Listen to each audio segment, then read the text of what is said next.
Hi, welcome to another Indie Spotlight review. My name is Kayla Frost, and today I will be shining a light on a wonderful indie author by the name of Stan C. Smith. The book I will be reviewing is called The Lure of Infinity, and it is part of the Bridgers series. This series presently has 6 books in it, including a prequel, but I will just be covering the first of the books in this video. As with all of my reviews, this will contain no spoilers. I want you all to be able to enjoy these spotlighted books as much as I did, so I have zero interest in spoiling the journey for you all. Let's get started with a little background on Stan C. Smith. For starters, the Bridgers series is not his only series to date. He actually has a good number of books under his name. So, if you end up liking the book that I'm highlighting today, then you have plenty more waiting for you in his library of written works. In addition to that, he also is quite a good blogger. He has a wonderful Goodreads blog and a website I think has the same content, but I'll post those links below in the information box. But essentially, it's photographs of natures and diagrams of flora and fauna, and it's a lot of fun to get lost into. It's a good read if you are interested in outdoorsy type stuff. On to the review. As always, I will be covering premise, flow, pacing, character development, world building, and the conclusion in this review. I also encourage you all to post indie authors and books you think deserve a spotlight in the comment section below so that I can always go down there and look for new things to add to my indie TBR for future spotlights. With all of it handled, let's get started with the actual review.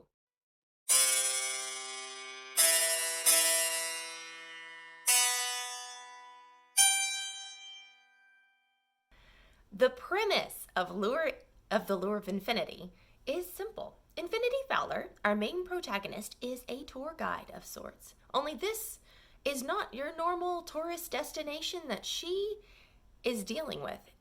Infinity, she's a tour guide for alternate dimensions. Literally, there's a machine that allows you to bridge to alternate dimensions, hence the whole Bridger name for the series, and bridging back to our dimension after a specific period of time. But for this to happen, you have to give this mysterious device a date time, a time frame for the bridging device to represent the moment that the alternate world deviated from our own. What I mean by this is, say we want to go to a bridge point for an alternate universe from yesterday. And maybe someone ate a bagel instead of a croissant, and that spun up an alternate reality. And that's the bridge point we want to go to. Well, that world wouldn't be very different, would it? It would be practically the same world. Just was a difference between a croissant and a bagel. Well, now let's decide we're going to bridge to a point that deviated from our own maybe 1,000 years ago. How about 100,000 years ago? Or maybe even 1,000,000+ years ago? How different would that world be? There are an infinite number of possible alternative realities that Infinity Fowler might explore.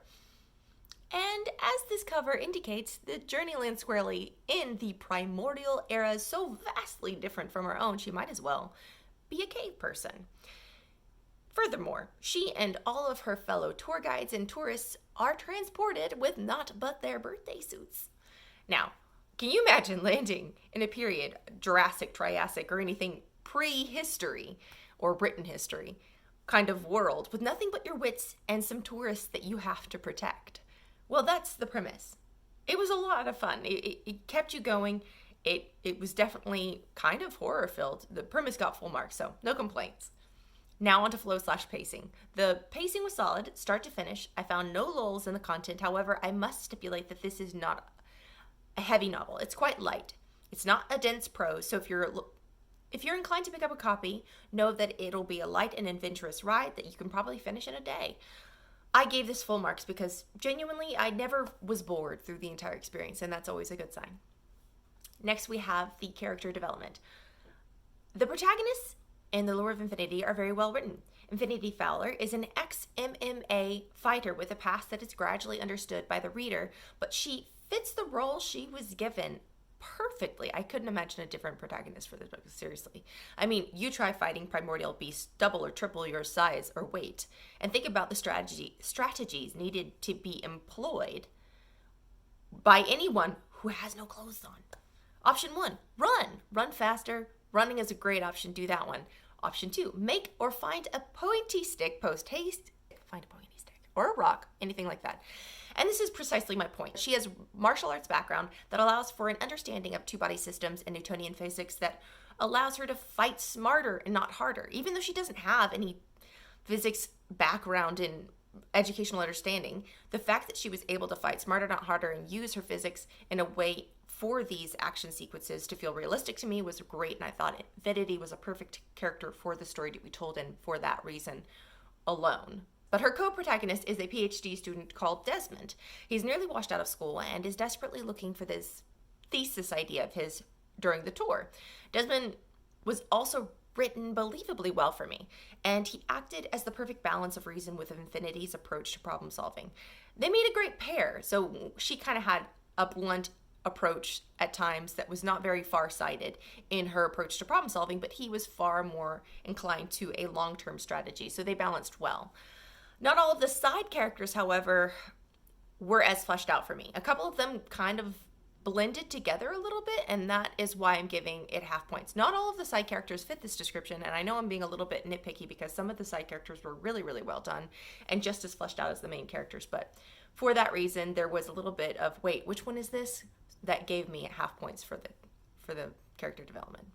World building comes next, though, and I have only one thing to say. Stan, buddy, I just wanted more.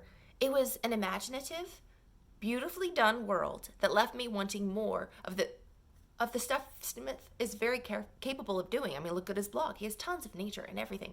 And I would have loved just if he provided more statistics from Desmond, more flora and fauna to be surrounding the group. And well, just more. I just felt like there was so much opportunity there. And perhaps I'm a greedy reader in that I wanted this, but it landed the category in half points, primarily because I thought there was missed opportunity in providing a little bit more of a fleshed out world for Infinity and Desmond and the group to explore. Last, we have conclusion. Conclusions are usually binary in that either they're good or they're bad. This ending was good. There were some reveals, some data that was led up to for the next novel, and just rounded off the story in a nice way. I gave it full marks. But this is the point where some of you might be saying, Kayla, you gave this story 5 stars. What's the deal?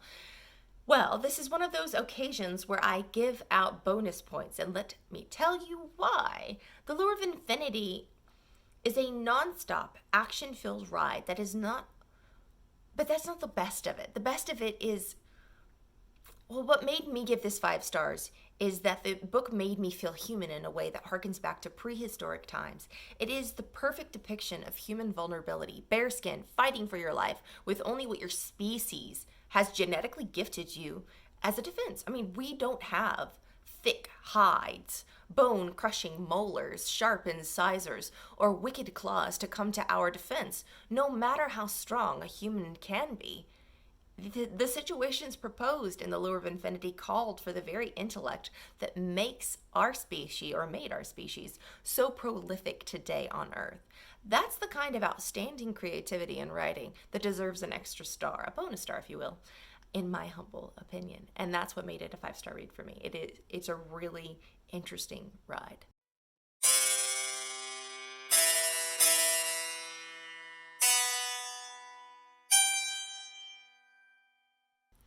So, I hope you enjoyed this indie spotlight. Please subscribe and ring that bell if you are interested in more indie content like this. I hope you have a lovely, fantastic day.